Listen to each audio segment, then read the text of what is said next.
Chapter 26. Now the Ziphites came to Saul at Gibeah, saying, Is David not hiding in the hill of Hachilah, opposite Jeshimon? Then Saul arose and went down to the wilderness of Ziph, having 3,000 chosen men of Israel with him, to seek David in the wilderness of Ziph. And Saul encamped in the hill of Hachilah, which is opposite Jeshimon, by the road. But David stayed in the wilderness, and he saw that Saul came after him into the wilderness.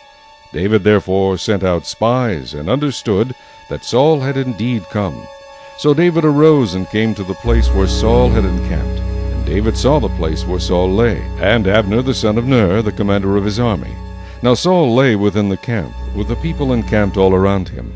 Then David answered and said to Ahimelech the Hittite, and to Abishai the son of Zeruiah, brother of Joab, saying, Who will go down with me to Saul in the camp?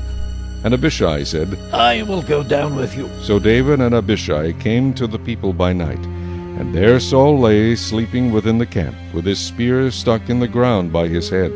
And Abner and the people lay all around him. Then Abishai said to David, God has delivered your enemy into your hand this day. Now therefore, please, let me strike him at once with the spear, right to the earth, and I will not have to strike him a second time. But David said to Abishai, Do not destroy him, for who can stretch out his hand against the Lord's anointed and be guiltless? David said furthermore, As the Lord lives, the Lord shall strike him, or his day shall come to die, or he shall go out to battle and perish. The Lord forbid that I should stretch out my hand against the Lord's anointed.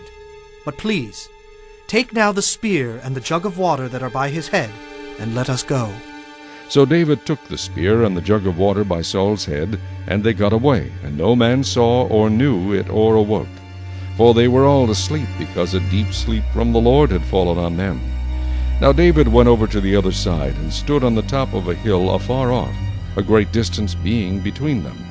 And David called out to the people and to Abner the son of Ner, saying, Do you not answer, Abner? Then Abner answered and said, Who are you, calling out to the king? So David said to Abner, Are you not a man? And who is like you in Israel? Why then have you not guarded your lord the king? For one of the people came in to destroy your lord the king. This thing that you have done is not good. As the Lord lives, you deserve to die, because you have not guarded your master, the Lord's anointed. And now see where the king's spear is, and the jug of water that was by his head. Then Saul knew David's voice and said, Is that your voice, my son, David? David said, It is my voice, my lord, O king. and he said, Why does my lord thus pursue his servant? For what have I done? Or what evil is in my hand? Now therefore, please, let my lord the king hear the words of his servant. If the Lord has stirred you up against me, let him accept an offering. But if it is the children of men, may they be cursed before the Lord. For they have driven me out this day from sharing in the inheritance of the Lord, saying, Go, serve other gods. So now, do not let my blood fall to the earth before the face of the Lord. For the king of Israel has come out to seek a flea, as when one hunts a partridge in the mountains. Then Saul said, I have sinned. Return, my son David, for I will harm you no more, because my life was precious in your eyes this day. Indeed, I have played the fool, and erred exceedingly.